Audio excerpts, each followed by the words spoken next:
South Yorkshire grows out of Sherwood Forest and the Dukeries. It's still a country of isolated collieries like Steatley and Maltby, with miles of country in between. Rich country, rich for centuries, a country of famous names and places, like Wentworth Woodhouse. Then suddenly, the area bangs up hard against the steelworks of Rotherham, and Sheffield, reborn today as one of Britain's newest cities. Bullcroft, 530,000 tons.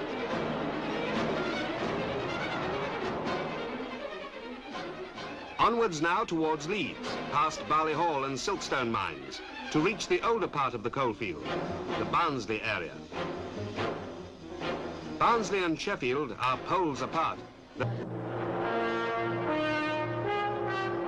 Move on again with a train of empties heading to Doncaster. Very soon now you are in the country of the big collieries. Barnborough, 850,000 tons of coal a year. Goldthorpe, 650,000 tons. Askern, 700,000 tons. Brodsworth, over 1.25 million tons of coal a year. And Hickleton, Maine.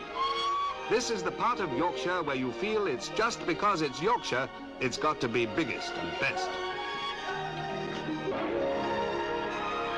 This northern area faces both ways. West to the textile towns, east to Europe. A full 70 miles from the sea, the air and Calder navigation brings seagoing barges right up to Leeds and Wakefield. All the way down to the Humber, you ride past a roll call of collieries. Rothwell, Waterhague, Saville, Allerton Bywater, Welldale, Fryston. This roll call spells power. Power for some of Britain's newest power stations.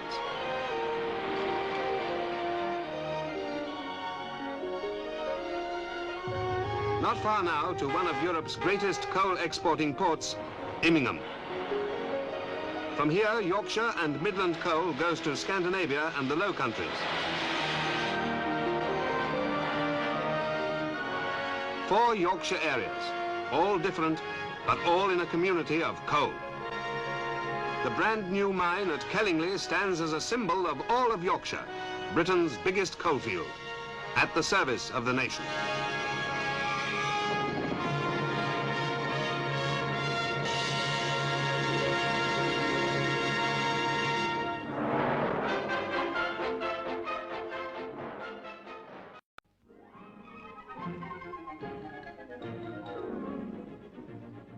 Within these 4 square miles of friendly Yorkshire countryside, the Turner family have been farriers and horsemen for nearly 200 years.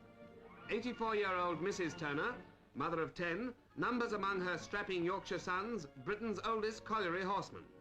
For 46 of his 59 years, Albert has been with the ponies at West Yorkshire's lively Woolly colliery. Today, despite increasing mechanization, the coal board's 15,000 pit ponies still do useful work, hauling the timber for underground repairs and maintenance. They are playing their part to help keep some of this underground. A popular belief that Britain's 15,000 pit ponies are maltreated or blind is untrue. No blind ponies are ever put to work in British pits. Maximum hours of work are laid down for the pony as for the miner he serves. If the miners work a 5-day week, then the pony too has a free weekend. When a pit is closed for a miner's holiday, the pony also has a rest. No other horse working for its living is protected by such detailed legislation as the coal board's ponies. Maintaining the Turner tradition with their father and his brother George are sons Harry, 36, and Desmond, 25. The sons work the shifts with the ponies below ground and run an underground stable. The days in a man's working life can be spent in far less satisfying ways than this. As part of their preliminary training before going underground, the new 4-year-olds are taught to walk between tub rails under Albert's supervision. When a pony comes to the end of his useful working life, he is assured of an honourable retirement.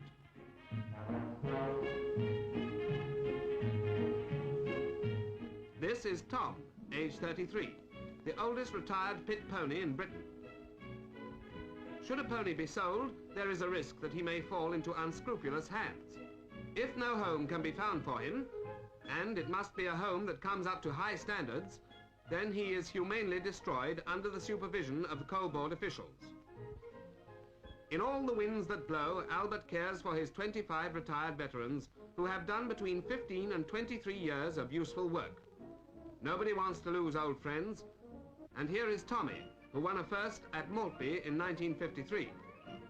After shift, the sturdy turners sit around on stable chairs and discuss, by way of a change, some of the finer points of equestrian form. We are proud, and the Turner family can be proud of Albert's 36 years at Woolly Colliery. His ponies are contributing their share in helping the Woolly men lift an average of 18,500 tons of good West Yorkshire every week. By hand.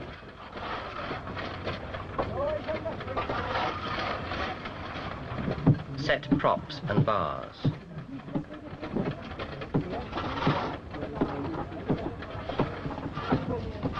On the back shift, move the whole cumbersome apparatus forward again.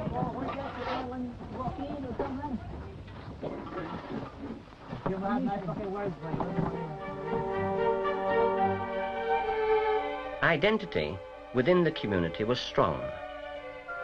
Social amenities were lacking, but the mining villages and townships clustered round the pits.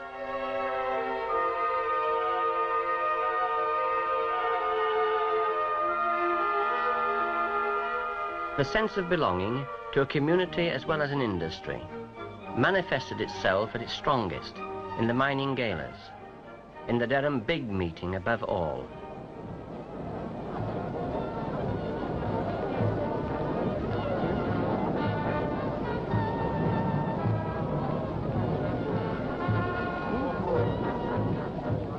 Out of the social revolution of the 40s came nationalisation of the industry. After a war in which 5,000 miners had been killed at work.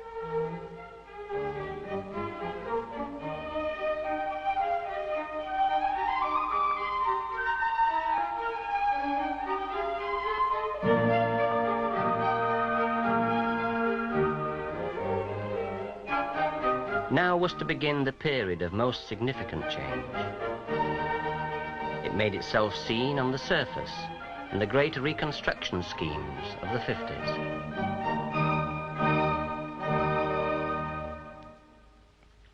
Underground was still the area of the hardest graft. On the faces came the earliest strivings towards mechanised mining.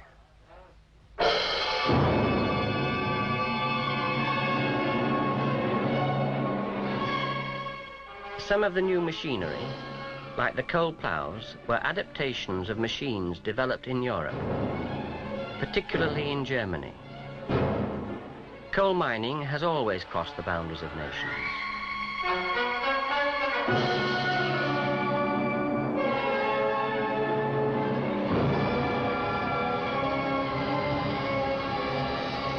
The years of the war were the years when the armoured brigades swept through Europe. Panzer means armour, and the armoured flexible conveyor dates from this time. Curious perhaps that British miners today still talk of Panzer instead of AFC, probably without knowing its derivation. And without it, and the development of hydraulics in the mines, the modern method of support and of advancing the face would not have been possible.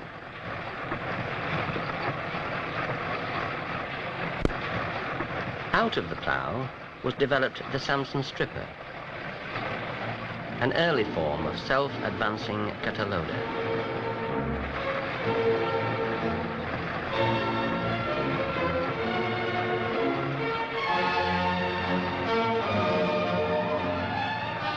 Then came the Hewett slicer with its oscillating blade pattern.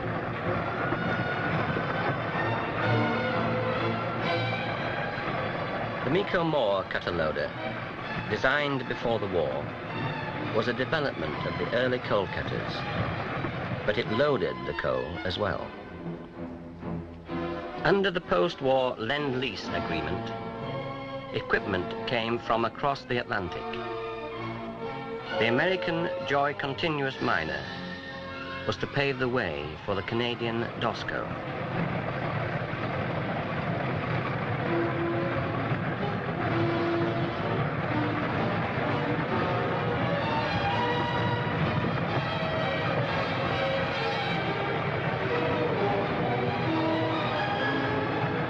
The Marietta came into use in roadway drivage and in headings. In the thinner seams, the scraper box replaced the plough, and the auger made a brief appearance, mainly in room and pillar workings.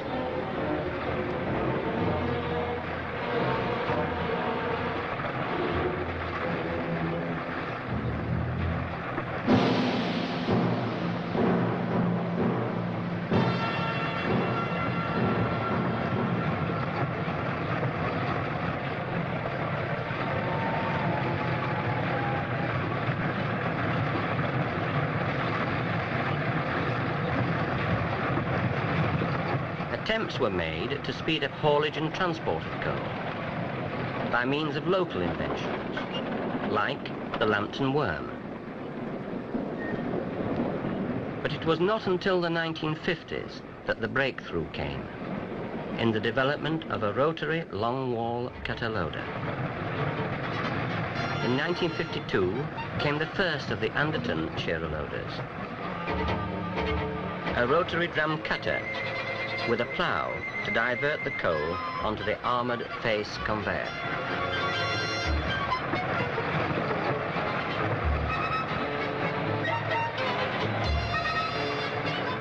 Improvised attempts were made to simplify cable handling.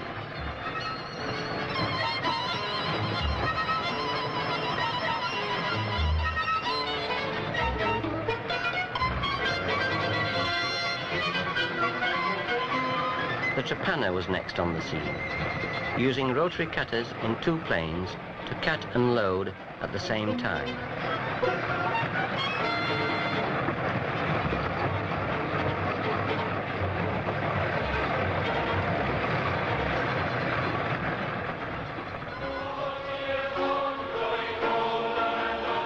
Next, the continuing developments of the shearer.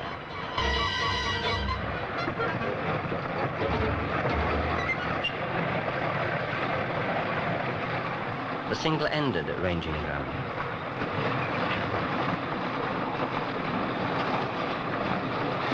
The double-ended.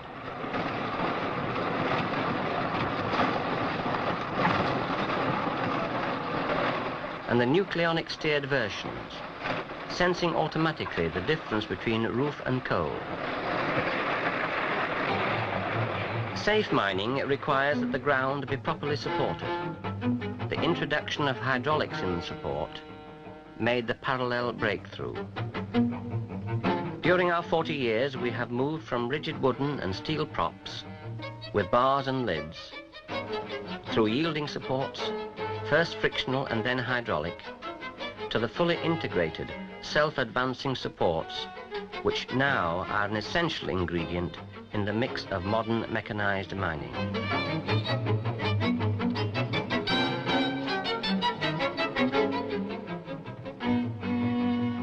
Today, the emphasis is towards keeping up drivage of roadways, with the rapid advance of which the face is capable. The fast drivage of headings is essential to enable retreat working to expand.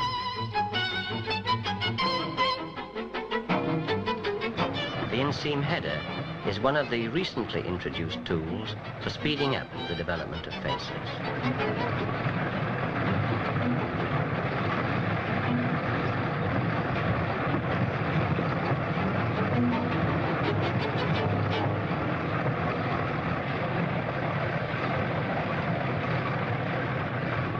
With fewer men and even more costly machinery, it becomes possible to establish coal faces we only dreamed about 20 years ago, in the early high-flown idealism of the remotely operated long-wall face.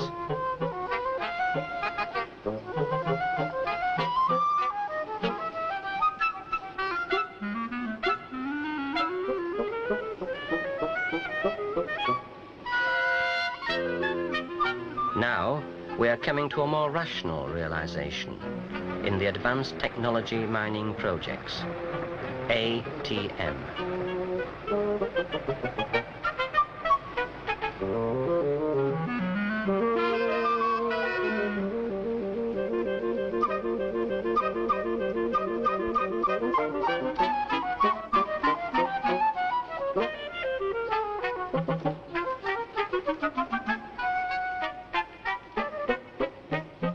The day of the £3 million face is not far off.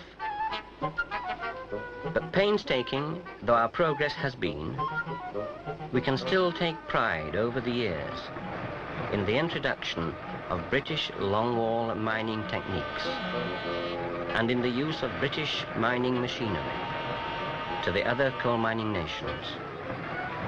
Coal mining has always been international. Leave the face now and retrace our steps. After 40 years, the picture has changed.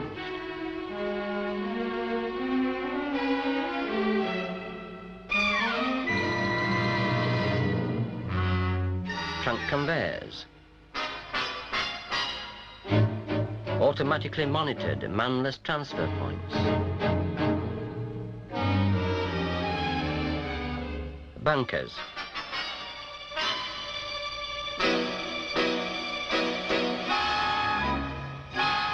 trains hauled by diesel or electric locomotives,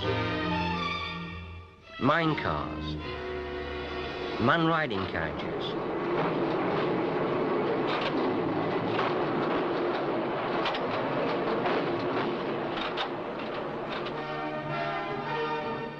skip winders and big cages.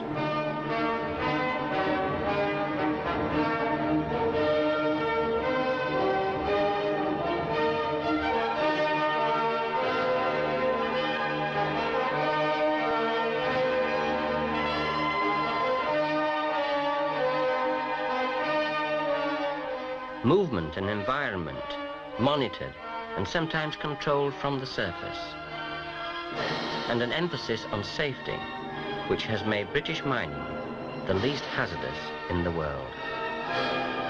Inevitably, there are now fewer men, more machines, more systems. Are these fewer men better men? They are undoubtedly more privileged men, but they are still miners.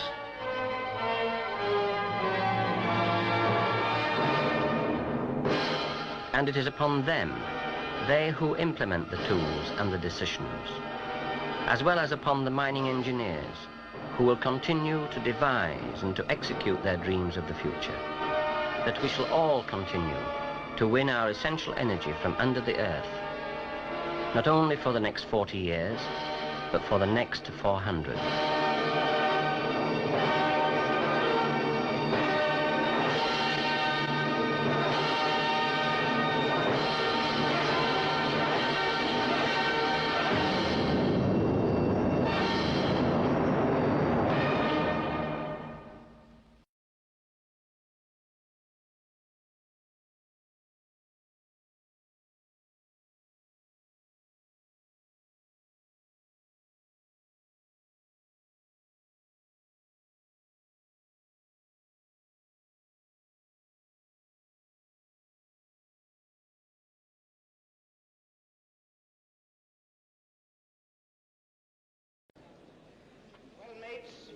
Ever since we took office, we have been exhorting you to work hard.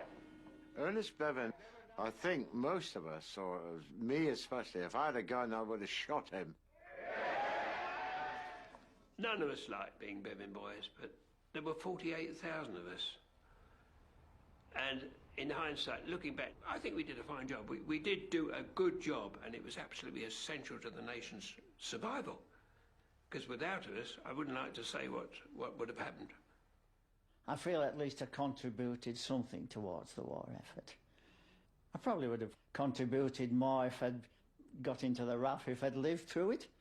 But that's fate. And I wasn't destined ever to fly.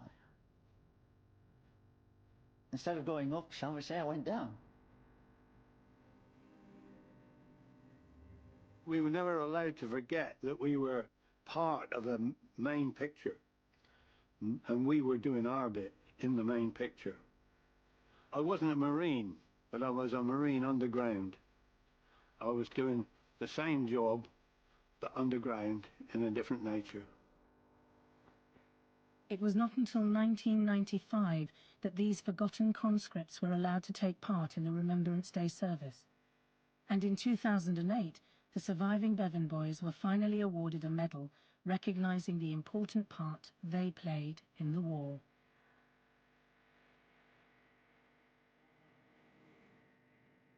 And there's another UK TV history exclusive coming up at 5 when we take a look back on VE Day with victory in Europe. Next this morning, though, island nations can hope for survival on the blockade in Battle Plan.